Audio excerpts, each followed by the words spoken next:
Now, thousands of people have queued outside stores in London, Tokyo, Sydney and around the world to get their hands on Apple's most expensive smartphone to date. It's the iPhone X. Now, it's no surprise that it's being compared to its biggest rival, Samsung's Galaxy S8. So just how do the two devices compare? Let's take a look.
Let's get more on this now with Bob O'Donnell, who joins me from Dallas in Texas. He's the president, founder and chief analyst at TECHnalysis Research. Great to have you on the show again, Bob. Here's the question. Is the iPhone X worth the price?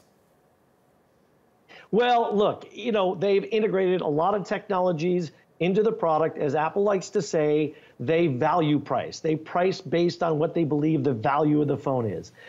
Nowadays, people are using their phone as their primary computing, communication, entertainment device. So as the smartphone has become a more central part of people's lives, that's their justification to say, well, look, then if that thing is so important to you, then of course you're going to be willing to pay the premium for the capabilities we're adding. Now, are they taking advantage of the fact to some degree that they have this incredible brand and they build a nice product? Of course they are, but that's the nature of the beast. I mean, it's a great product from everything I've seen. I got to see it at the original launch event. I was there, read lots of the reviews that other folks have written, and I think it's going to do very well. There is, of course, that challenge, though. $1,000 is sort of a magical price point to hit, and to get to that level and get people to get over that, I think it's going to be tough once we hit the mainstream. Right now, it's all the early adopters, the Apple fans, and they're going to pay whatever is necessary. But once we get over that first group, then the question comes up, all right, can everybody else really be willing to, will they be willing to afford and pay for this? Yeah, the big talk around Apple has been, how do they take the company to the next level? Look, the stock price has just been going up and up and up. It's up nearly 58% over the last 12 months, bordering now on that $1 trillion valuation. Is this the product that is going to reboot Apple, as it were, and take it into the next phase? I think it is, but I think this is clearly the new phone design. And next year, we'll see cheaper and a wider variety of versions in this same form factor. But clearly, they put some fundamental new technologies in terms of the edge-to-edge screen, the Face ID feature, all of these things I think we're going to see in future Apple products. So they're laying it as that foundation for future growth. And frankly, I think it's going to do well. I mean, the S8, as you mentioned, is an excellent phone, and I think that will also do very well. But look, the world likes several different strong competitors out there, and this is a great battle. It's a great win for consumers in the end. They can choose from several different phones. The S8 is also not cheap. Let's not forget that. No, it's up there as well. Bob, but let me put this to you. I mean, look, compared to when the iPhone was first launched, today, everybody who almost wants a smartphone already has one. How is Apple going to achieve the kind of revolutionary change that it underwent when it launched the iPhone all those years ago, with a product that is still, despite all the great things that are in the iPhone X, an incremental change?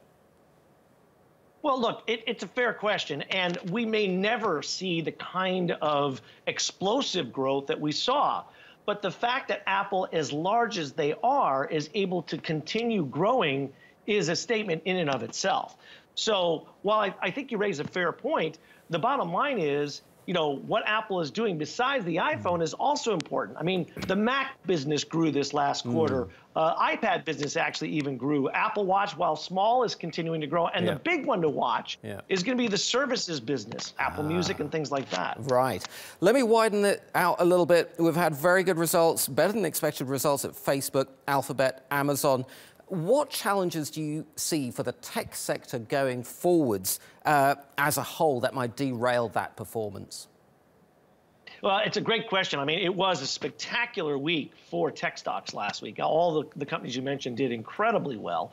And really what we're seeing is some of the actual deployments of technologies and ideas that have been out there for a long time. I mean, the cloud-based computing stuff that we saw from Amazon, of course, their continued revolution in retail. All of these things are important. But what may stop them, to your point, is politics. Okay, Bob O'Donnell, I'm afraid we are running out of time. We will have to carry this conversation on next time. Bob O'Donnell in Dallas, Texas. Thank you.